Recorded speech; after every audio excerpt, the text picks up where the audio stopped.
प्रिय विद्यार्थियों, एक बार फिर से स्वागत है आप सभी का अपनी एपीएस ऑनलाइन क्लासेस में।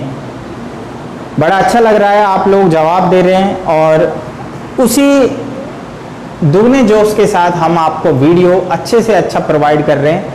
और आप यकीन मानिए कि जो आपकी क्लास जब हम स्कूल में लेकर आपको आमने सामने बैठ के पढ़ाते हैं, उससे बहुत ज़्यादा कंटेंट्स आपको यहाँ पर दिया जा रहा है और जो भी सारे पॉइंट्स हैं, क्वेश्चंस हैं, वो सब आपको यहाँ पर मेरा ये मानना है बताए जा रहे हैं। अब अगर उसके बाद भी कोई स्टूडेंट अगर वीडियो को नहीं देखता है तो वो इस चीज़ से वंचित रहेगा, ये मैं बता रहा हूँ। इसलिए आप वीडियो को फ़ोन पर लगातार देखिए, आपको सारे क्वेश्चंस और सारे जो क्वेरीज हैं, आपके सारे जो प्रश्नों के उत्तर हैं वो वहाँ पर मिलेंगे आपको। हमने मानव में युग्मक जनन वाले चैप्टर के अंदर इससे पहले 4 वीडियो हमने डाल दिए थे। आज का जो वीडियो हमारा है वो बेस है स्तनधारी अंडे की संरचना, क्योंकि ये बनता किस प्रकार है वो हमने पिछली वीडियो में देख लिया था कि अंडाणु का निर्माण किस प्रकार होता है। आज की वीडियो जो है वो हमारी स्तनधारियों में अंडाणु की संरचना क्या होती है। जिस प्रकार हमने नर युग्मक शुक्राणु की संरचना देखी, ठीक उसी प्रकार हम अंडाणु के स्ट्रक्चर भी देखेंगे। तो पहली बात तो हमें ये पता होना चाहिए कि अंडाणु आखिर है क्या। तो एक जो अंडाणु होता है वो सूक्ष्म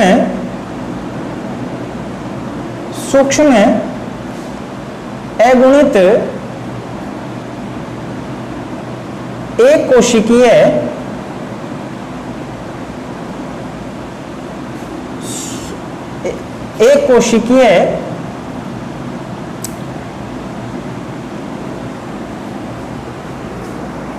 एक कोशिकीय संरचना है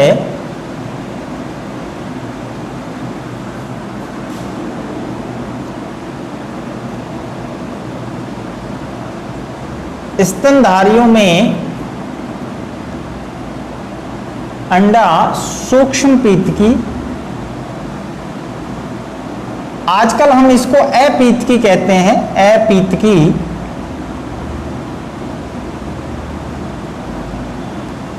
एलेसिथल। अपीतकी का मतलब क्या होता है कि पीतक का निर्माण इसमें बहुत कम, ना के बराबर है। हमने आपको बताया था, आपको ध्यान हो पिछली वीडियो में, कि अंडाणु जनन की जो क्रिया होती है उस क्रिया के अंदर वृद्धि प्रावस्था, बड़ी प्रावस्था होती है, ठीक है। और उस प्रावस्था में पीतक का निर्माण भी होता है और उसमें केंद्रक के अंदर काफी चेंजेज आते हैं। तो यहाँ हमने साथ ही साथ ये भी बताया था कि स्तनधारियों के जो अंडा होता है उसमें वृद्धि प्रावस्था कम होती है, क्योंकि वहां प्लेसेंटा के द्वारा भोजन मिलेगा, इसलिए योग का निर्माण भी ना के बराबर होगा। तो यहाँ ध्यान रखना, स्तनियों का अंडा जो है वो अपीतकी होता है। अंडों के प्रकार होते हैं पीतक के आधार पर, तो हम पढ़ते हैं सूक्ष्म पीतकी, अपीतकी, अतिपीतकी। जैसे पक्षियों के हैं वो अतिपीतकी होते हैं, रेप्टाइल्स के अतिपीतकी, ज्यादा पीतक बनता है। कारण वही बताया आपको मैंने, क्योंकि अंडे का जो पूरा जो भ्रूण का जो परिवर्तन है वो अंडे के अंदर होना है, राइट। अब बात करते हैं कि जो अंडाणु है वो बनता कहाँ है। स्तनधारियों का अंडाणु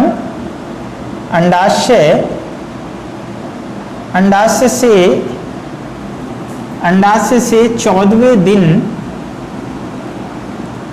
कौन से रज चक्र के, ध्यान रखना, रज चक्र के 14वें दिन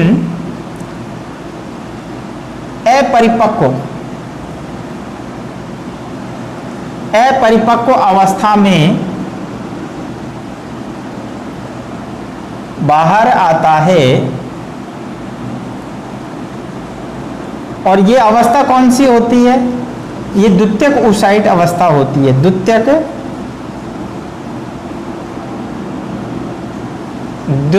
oocyte, सेकेंडरी oocyte अवस्था होती है जिसमें ये बाहर आता है।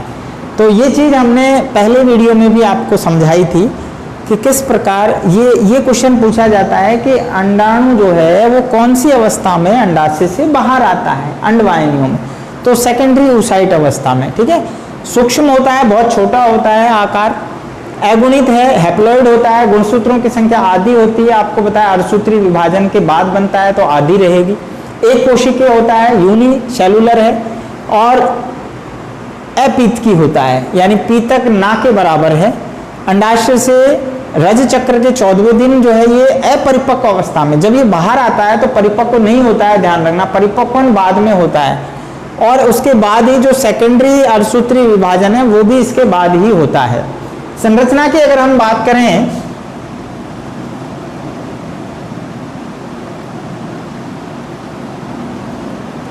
तो स्तनियों का जो अंडाणु है उसके स्ट्रक्चर मेरे साथ आप सभी बनाएंगे।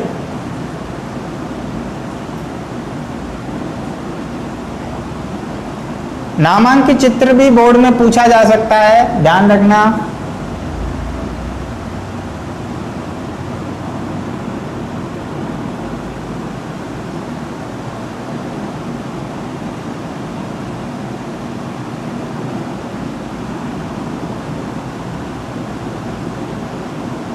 ये पुटिकाओं से बना बाहर का आवरण होता है जो कि कोरोना रेडिएटा होता है।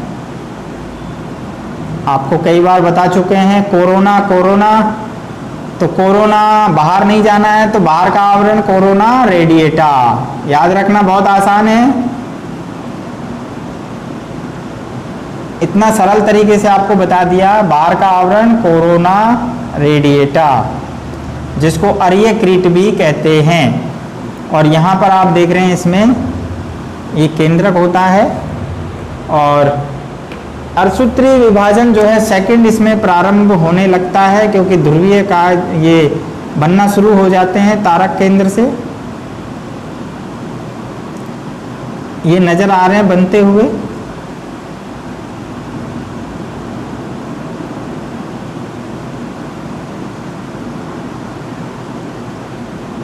और यहाँ पर आपको पोलर बॉडीज भी नजर आएगी एक साथ में, छोटी पोलर बॉडीज। और कोशिका द्रव,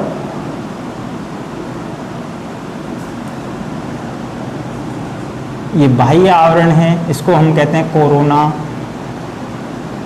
रेडिएटा।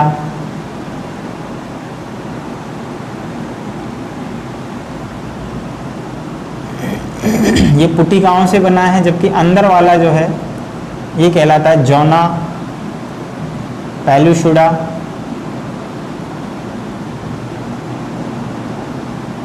इसको जोना पेलुसुडा भी कहते हैं और ये कोरोना रेडिएटा। हिंदी में अरियक्रीट भी कह देते हैं इसको, अरियक्रीट।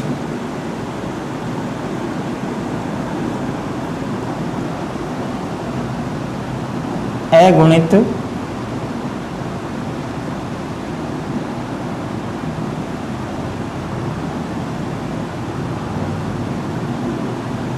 केंद्रक। नंबर ऑफ क्रोमोसोम्स 23 होंगे इसमें, अभी सभी जानते हैं कितने होते हैं, 13।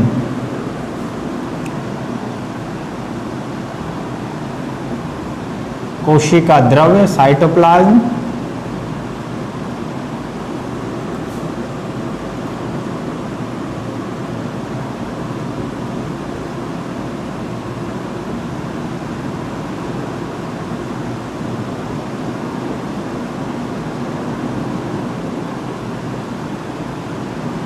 तरपु तंतुओं का निर्माण किसके लिए हो रहा है, ये अर्धसूत्री विभाजन सेकंड के लिए। सारी चीजें एक एक समझ में आ जाएगी, ठीक है। यहां पर आप देख रहे हैं ये प्रथम ध्रुवीय काय है, प्रथम ध्रुवीय काय, polar bodies, first polar bodies. तो ये जो है स्तनधारियों का अंडा है।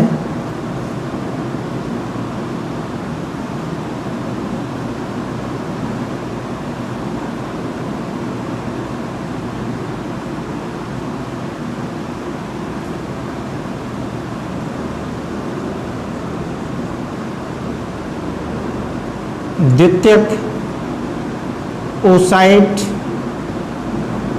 अवस्था में, या हम यूं कह सकते हैं अंडाशय से निकलने के बाद,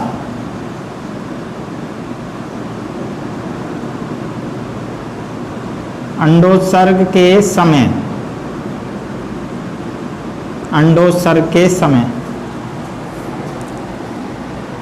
तो यहाँ पर हम देखते हैं कि स्तनधारियों का जो अंडाणु है उसकी स्ट्रक्चर किस प्रकार से बनी हुई है।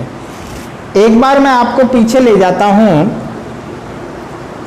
हमने कहा द्वितीयक oocytes में ये बाहर आता है, तो हमने कहा कि प्राथमिक प्रथम पुटिका जो होती है, प्राथमिक पुटिका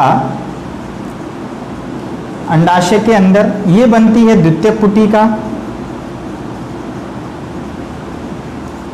और द्वितीयक पुटिका से कौन सी बनती है? तृतीयक पुटिका।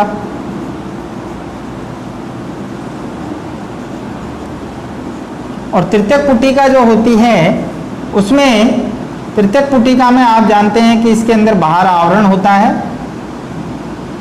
और यहाँ पर ये सक्रिय अंडाणु होता है। इसकी जो बाह्य आवरण है ये कहलाता है थीका, थीका एक्सटर्ना, और आंतरिक जो आवरण है वो कहलाता है theca interna, theca interna, right. और ये जो गुहा है ये कहलाती है एंट्रम, एंट्रम, ठीक है। और यहाँ पर क्या है? यहाँ पर सक्रिय, सक्रिय अंडाणु, जैसे द्वितीयक oocytes कह रहे हैं, द्वितीयक oocyte। अब यहाँ पर आप देख रहे हैं ये ग्राफियन पुटिका है। क्या है ये? ग्राफियन पुटिका, क्योंकि यही परिपक्व पुटिका क्या कहलाती है? परिपक्व पुटिका,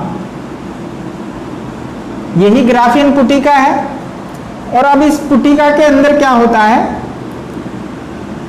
विभाजन होता है, अर्धसूत्री विभाजन फर्स्ट, मियोसिस फर्स्ट होता है, ठीक है, मियोसिस फर्स्ट। तो यहां पर क्या बनती है? द्वितीयक oocytes। क्या बनती है? द्वितीयक oocyte। और क्या बनती है? पोलर बॉडीज, प्रथम ध्रुवीयकाय। अब आप देखिए कि ये प्राथमिक oocyte, द्वितीयक oocyte और ये प्रथम ध्रुवीयकाय। तो यहां पर ये आप देख रहे हैं प्राथमिक ध्रुवीयकाय इसी के साथ होती है, और ये सेकेंडरी oocyte में है, ये द्वितीयक oocytes है, राइट। अब इसके बाद क्या होता है? फिर विभाजन होता है। कौन सा विभाजन होता है? अर्धसूत्री विभाजन, यानी मियोसिस सेकेंड। तो इसके दौरान क्या बनेगा? एक सक्रिय अंडाणु बनता है, जिसको हम कहते हैं, जिसको हम क्या कहते हैं? सक्रिय अंडाणु। और यहां क्या बनती है? सेकेंडरी पोलर बॉडीज, द्वितीयक ध्रुवीय काय। तो यहां पर आप देख रहे हैं, और फिर यहां भी दो ध्रुवीय काय बन जाती हैं। तो ये वाला जो विभाजन है सेकेंडरी मियोसिस, उसकी तैयारी हो रही है। आप देखो, ये देखो, ये द्वितीयक अर्धसूत्री विभाजन होगा, तर्कुतंतु बनेंगे, तो यहां से ये दो भागों में विभाक्त हो जाता है, और उसके बाद एक सक्रिय अंडाणु बनाता है और एक द्वितीयक ध्रुवीय काय। तो इस प्रकार जो है यहाँ पर हम देख रहे हैं कि जो सक्रिय अंडाणु है उसमें दो आवरण है। तो संरचना में बाह्य आवरण पुटिकाओं से बना है, जिसे अरियक्रीट या कोरोना रेडिएटा कहते हैं, जिसे बाद में जाके एक्रोसोम के द्वारा जो है निषेचन के समय तोड़ दिया जाता है। जबकि अंदर का जो आवरण है ये तो पुटिकाओं से बना है। देखो, पुटिकाओं से बना, किससे बना है? ये पुटिकाओं से।